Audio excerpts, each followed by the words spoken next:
বিশ্বের একমাত্র দেশ যেখানে টাকা বিক্রি হয় কেজি দরে আফ্রিকা। যে দেশে কেজি দরে টাকা বিক্রি হয়। মানুষের চাহিদা মেটানোর জন্য পৃথিবীতে হরেক রকম বাজার আছে, কিন্তু এমন কোনো বাজারের গল্প শুনেছেন যেখানে কেজি দরে আলু পটল তরকারি নয়, কেজি দরে বিক্রি হয় টাকা?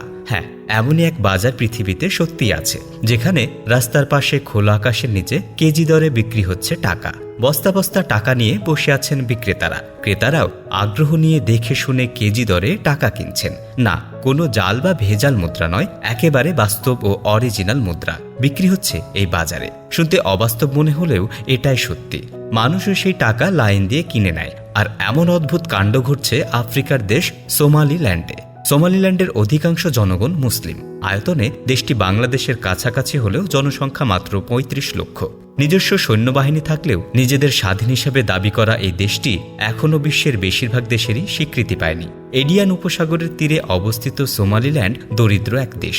বিশ্বের বেশিরভাগ দেশের স্বীকৃতি না থাকায় এই দেশটি আন্তর্জাতিক ঋণ পাচ্ছে না, ফলে দেশটিতে শিল্পায়ন হয়নি সেইভাবে। এই কারণেই এখানকার অর্থনৈতিক উন্নতি হয়নি সেভাবে। আর এরকম পরিস্থিতিতে ৩৫ লক্ষ মানুষের দেশ সোমালিল্যান্ডে দিনে দুপুরে খোলা রাস্তায় বিনিময় প্রথার মাধ্যমে বিক্রি হচ্ছে টাকা।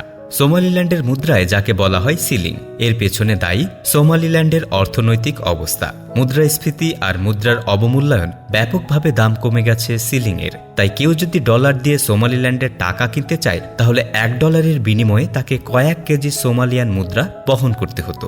ধরুন আপনি ট্যুরিস্ট হিসাবে সোমালিল্যান্ডে গেলেন, তারপর $100 ভাঙিয়ে সোমালি মুদ্রা কিনতে চান, তখন আপনাকে $100 বিপরীতে যে পরিমাণে সোমালি টাকা দেওয়া হবে তা বহন করতে গেলে আপনার মাথায় বস্তা নিয়ে ঘোরা ছাড়া আর কোনো উপায় থাকবে না।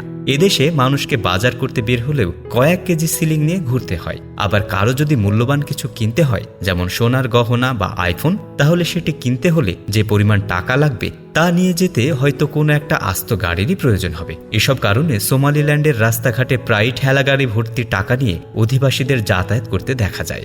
দাম কমতে কমতে এমন অবস্থা যে বর্তমানে সোমালিল্যান্ডের সিলিংয়ের তেমন কোনো মূল্যই নেই। সিলিংয়ের দিকে ফিরেও তাকায় না চোর ডাকাতরা।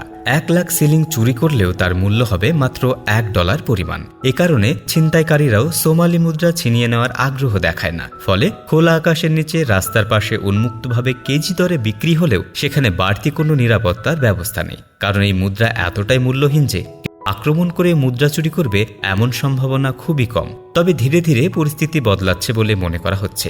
সোমালিল্যান্ডে চালু হয়েছে মোবাইল মানি। ঠেলাগাড়িতে করে কয়েক কেজি সোমালি বহন করার চেয়ে মোবাইলে লেনদেন করা যে বুদ্ধিমানের কাজ, এটি বুঝতে পেরেছে সেখানকার জনগণ। তাই এখানে বর্তমানে বাড়ছে মোবাইল মানির ব্যবহার। তো বন্ধুরা, এতক্ষণ আমাদের সাথে থাকার জন্য আপনাকে অসংখ্য ধন্যবাদ। ভিডিওটি কেমন লাগলো তা আমাদের কমেন্ট করে জানাতে ভুল করবেন না। পরবর্তীতে দেখা হবে নতুন কোনো তথ্য নিয়ে। ততক্ষণ পর্যন্ত ভালো থাকবেন, সুস্থ থাকবেন এবং আমাদের পেজটিকে ফলো করে সাথেই থাকবেন। ধন্যবাদ।